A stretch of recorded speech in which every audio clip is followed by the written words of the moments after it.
ನಮಸ್ಕಾರ. ಕರ್ನಾಟಕದ ಅಲ್ಪಸಂಖ್ಯಾತ ಸಮುದಾಯದ ವಿದ್ಯಾರ್ಥಿಗಳಿಗಾಗಿಯೇ ಒಂದು ಸುವರ್ಣಾವಕಾಶ ಬಂದಿದೆ. ತಮ್ಮ ಓದಿನ ಕನಸನ್ನ ನನಸು ಮಾಡ್ಕೋಬೇಕು ಅಂದ್ಕೊಂಡವರಿಗೆ ಅಲ್ಪಸಂಖ್ಯಾತರ ಕಲ್ಯಾಣ ಇಲಾಖೆ ಒಂದು ಸೂಪರ್ ಯೋಜನೆಯನ್ನ ತಂದಿದೆ. ಬನ್ನಿ ಇದ್ರ ಬಗ್ಗೆ ಪೂರ್ತಿಯಾಗಿ ತಿಳ್ಕೊಳ್ಳೋಣ. ಡಾಕ್ಟರ್ ಆಗ್ಬೇಕು, ಇಂಜಿನಿಯರ್ ಆಗ್ಬೇಕು, ಹೀಗೆ ದೊಡ್ಡ ದೊಡ್ಡ ಕನಸುಗಳನ್ನೇ ಇಟ್ಕೊಂಡಿರ್ತಾರೆ. ಆದರೆ ನೀಟ್, IIT JEE ಥರದ ಕಾಂಪಿಟೇಟಿವ್ ಎಕ್ಸಾಮ್ಸ್ಗಳಿಗೆ ರೆಡಿಯಾಗೋದು ಅಂದ್ರೆ ಸುಮ್ಮನೆನಾ ಅಲ್ವಾ? ಅದಕ್ಕೆ ಸರಿಯಾದ ಕೋಚಿಂಗ್, ಗೈಡೆನ್ಸ್ ಸಿಗೋದು ತುಂಬಾ ಕಷ್ಟ. ಆದರೆ ಈಗ ಆ ಚಿಂತೆ ಇನ್ಮುಂದೆ ಬೇಕಾಗಿಲ್ಲ. ಯಾಕಂದ್ರೆ ಅಲ್ಪಸಂಖ್ಯಾತರ ಕಲ್ಯಾಣ ಇಲಾಖೆ 2026-27ನೇ ಸಾಲಿಗೆ PUC ಓದುವಾಗಲೇ ಸ್ಪರ್ಧಾತ್ಮಕ ಪರೀಕ್ಷೆಗಳಿಗೆ ಫುಲ್ ಫ್ರೀ ಕೋಚಿಂಗ್ ಕೊಡಕ್ಕೆ ಅಪ್ಲಿಕೇಶನ್ ಕರೆದಿದೆ. ಹೌದು, ಕೇಳಿದ್ದು ನಿಜ.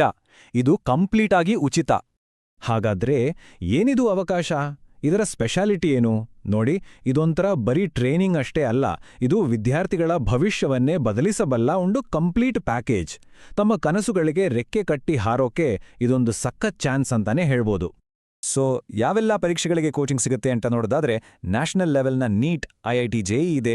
ಅಷ್ಟೇ ಅಲ್ಲ, ನಮ್ಮ ಸ್ಟೇಟ್ ಲೆವೆಲ್ KCET ಕೂಡ ಇದೆ. ಇದರ ಜೊತೆಗೆ ICAR, CUET, CLAT ಮತ್ತು CA ಫೌಂಡೇಶನ್, ಹೀಗೆ ಬೇರೆ ಬೇರೆ ಪ್ರೊಫೆಷನಲ್ ಕೋರ್ಸ್ಗಳ ಎಂಟ್ರೆನ್ಸ್ ಎಕ್ಸಾಮ್ಗಳಿಗೂ ಇಲ್ಲಿ ಟ್ರೈನಿಂಗ್ ಸಿಗುತ್ತೆ. ಈ ಪ್ರೋಗ್ರಾಂನಲ್ಲೇ ಎಲ್ಲಕ್ಕಿಂತ ಬೆಸ್ಟ್ ಪಾರ್ಟ್ ಏನ್ ಗೊತ್ತಾ? ಇಲ್ಲಿ ಕೋಚಿಂಗ್ ಮಾತ್ರ ಫ್ರೀ ಅಲ್ಲ, ಬದಲಾಗಿ ವಿದ್ಯಾರ್ಥಿಗಳಿಗೆ ಉಚಿತವಾಗಿ ಊಟ ಮತ್ತು ಹಾಸ್ಟೆಲ್ ವ್ಯವಸ್ಥೆ ಕೂಡ ಮಾಡಿಕೊಡ್ತಾರೆ.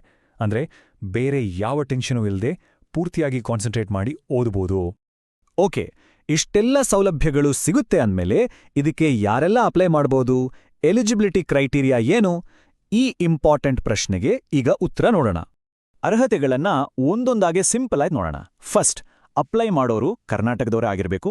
ಸೆಕೆಂಡ್, ಅಲ್ಪಸಂಖ್ಯಾತ ಸಮುದಾಯಕ್ಕೆ ಅಂದ್ರೆ ಮುಸ್ಲಿಂ, ಕ್ರಿಶ್ಚಿಯನ್, ಜೈನ್, ಬೌದ್ಧ, ಸಿಖ್ ಅಥವಾ ಪಾರ್ಸಿ ಸಮುದಾಯಕ್ಕೆ ಸೇರಿರಬೇಕು. ಮೂರನೇದಾಡಿ, ಸದ್ಯಕ್ಕೆ 10th ಸ್ಟ್ಯಾಂಡರ್ಡ್ ಓದ್ತಿರೋರು ಅಥವಾ ಪಾಸ್ ಆದವರು ಅಪ್ಲೈ ಮಾಡ್ಬೋದು. ಇನ್ನು 4ನೇ ಕಂಡೀಷನ್, ಇದು ತುಂಬಾನೇ ಇಂಪಾರ್ಟೆಂಟ್. ಕುಟುಂಬದ ವಾರ್ಷಿಕ ಆದಾಯ 8 ಲಕ್ಷ ರೂಪಾಯಿಗಳಿಗಿಂತ ಜಾಸ್ತಿ ಇರಬಾರ್ದು. ಸೊ ಈ ಇನ್ಕಮ್ ಲಿಮಿಟ್ ಬಗ್ಗೆ ಗಮನ ಇರಲಿ.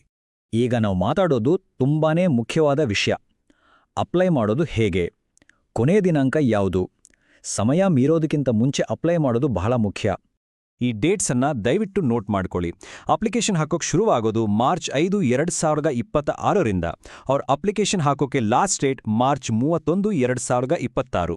ಅಂದ್ರೆ ಅಪ್ಲೈ ಮಾಡೋಕೆ ಹೆಚ್ಚು ಕಮ್ಮಿ 1 ತಿಂಗಳ ಟೈಮ್ ಸಿಗುತ್ತೆ. ನೋಡಿ, ಲಾಸ್ಟ್ ಡೇಟ್ ತನಕ ಕಾಯೋಕೆ ಹೋಗಬೇಡಿ. ಯಾಕಂದ್ರೆ ಕೊನೆ ಟೈಮ್ನಲ್ಲಿ ಸರ್ವರ್ ಬ್ಯುಸಿ ಆಗ್ಬೋದು, ಬೇರೆ ಟೆಕ್ನಿಕಲ್ ಪ್ರಾಬ್ಲಮ್ಗಳು ಬರ್ಬೋದು. ಅದಕ್ಕೆ ಎಷ್ಟು ಬೇಗ ಆಗುತ್ತೋ ಅಷ್ಟು ಬೇಗ ಅಪ್ಲೈ ಮಾಡಿ ಮುಗಿಸೋದು ಒಳ್ಳೆಯದು. ಈಗ ನಾವು ಹೇಳ್ತಿರೋ ಈ ಎಲ್ಲಾ ಇನ್ಫಾರ್ಮೇಷನ್ಗೂ ಆಧಾರ ಏನು ಅಂತ ಯೋಚನೆ ಮಾಡ್ತಿದ್ರೆ, ಇಲ್ಲಿದೆ ನೋಡಿ. ಇದು ಅಲ್ಪಸಂಖ್ಯಾತರ ಕಲ್ಯಾಣ ಇಲಾಖೆನೇ ಹೊರಡಿಸಿರೋ ಅಫಿಷಿಯಲ್ ನೋಟಿಫಿಕೇಶನ್. ಇದರಲ್ಲಿ ಎಲ್ಲ ಡೀಟೇಲ್ಸ್ ಕ್ಲಿಯರ್ ಆಗಿ ಕೊಟ್ಟಿದ್ದಾರೆ. ಸೊ ಯಾವುದೇ ಕನ್ಫ್ಯೂಷನ್ ಬೇಡ. ಸರಿ, ಒಂದು ವೇಳೆ ಇನ್ನೂ ಹೆಚ್ಚಿನ ಮಾಹಿತಿ ಬೇಕಿದ್ರೆ ಅಥವಾ ಏನಾದರೂ ಡೌಟ್ಸ್ ಇದ್ರೆ ಯಾರನ್ನ ಕಾಂಟ್ಯಾಕ್ಟ್ ಮಾಡಬೇಕು?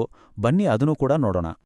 ಆನ್ಲೈನಲ್ಲಿ ಅಪ್ಲೈ ಮಾಡೋಕೆ ಮತ್ತೆ ಈ ಸ್ಕೀಮ್ ಬಗ್ಗೆ ಕಂಪ್ಲೀಟ್ ಡೀಟೇಲ್ಸ್ ತಿಳ್ಕೊಳ್ಳೋಕೆ ಅಲ್ಪಸಂಖ್ಯಾತರ ಕಲ್ಯಾಣ ಇಲಾಖೆಯ ಅಫಿಷಿಯಲ್ ವೆಬ್ಸೈಟ್ಗೆ ಹೋಗ್ಬೇಕು. ವೆಬ್ಸೈಟ್ ಅಡ್ರೆಸ್ ಇಲ್ಲಿದೆ ನೋಡಿ, dom.karnataka.gov.in. ಅಕಸ್ಮಾತ್ ಅಪ್ಲೈ ಮಾಡೋವಾಗ ಅಥವಾ ಬೇರೆ ಯಾವುದೇ ಸ್ಟೇಜ್ನಲ್ಲಿ ಏನಾದರೂ ಹೆಲ್ಪ್ ಬೇಕು ಅನ್ಸಿದ್ರೆ ತಲೆ ಕೆಡ್ಸ್ಕೋಬೇಡಿ. ಅದಕ್ಕೂ ಒಂದು ವ್ಯವಸ್ಥೆ ಇದೆ. ಇಲಾಖೆಯ ಅಫಿಷಿಯಲ್ ಹೆಲ್ಪ್ಲೈನ್ ನಂಬರ್ 8277999990ಗೆ ಕಾಲ್ ಮಾಡಿ ತಮ್ಮ ಡೌಟ್ಸ್ಗಳನ್ನ ಕ್ಲಿಯರ್ ಮಾಡ್ಕೋಬಹುದು. ಸರಿ, ಈಗ ಇಷ್ಟೆಲ್ಲ ಮಾಹಿತಿ ಗೊತ್ತಾಯ್ತು. ಹಾಗಾದ್ರೆ ಮುಂದೇನ್ ಮಾಡಬೇಕು? ನೆಕ್ಸ್ಟ್ ಸ್ಟೆಪ್ಸ್ ಏನು? ಅದನ್ನು ಒಂದ್ಸರಿ ಶಾರ್ಟ್ ಆಗಿ ನೋಡ್ಬಿಡೋಣ. ಮೊದಲನೇದಾಗಿ ಎಲಿಜಿಬಿಲಿಟಿ ಇದೆಯಾ ಅಂತ ಮತ್ತೊಮ್ಮೆ ಚೆಕ್ ಮಾಡ್ಕೊಳ್ಳಿ. ಆಮೇಲೆ ಬೇಕಾಗಿರೋ ಎಲ್ಲ ಡಾಕ್ಯುಮೆಂಟ್ಸ್ನ ರೆಡಿ ಮಾಡಿ ಇಟ್ಕೊಳ್ಳಿ. ನಂತರ ಅಫಿಷಿಯಲ್ ವೆಬ್ಸೈಟ್ಗೋಗಿ ಇನ್ಸ್ಟ್ರಕ್ಷನ್ಸ್ ಎಲ್ಲ ಓದಿ ಮಾರ್ಚ್ 31ರ ಒಳಗಡೆ ಅಪ್ಲಿಕೇಶನ್ ಕಂಪ್ಲೀಟ್ ಮಾಡಿ. ಏನಾರೋ ಕನ್ಫ್ಯೂಷನ್ ಇದ್ರೆ ಹೆಲ್ಪ್ಲೈನ್ ನಂಬರ್ಗೆ ಕಾಲ್ ಮಾಡೋಕೆ ಮರಿಬೇಡಿ. ಒಂದು ಕ್ಷಣ ಯೋಚನೆ ಮಾಡಿ ನೋಡಿ, ಇದು ತಮ್ಮ ಜೀವನಕ್ಕೆ ಒಂದು ದೊಡ್ಡ ಟರ್ನಿಂಗ್ ಪಾಯಿಂಟ್ ಆಗಬಹುದು.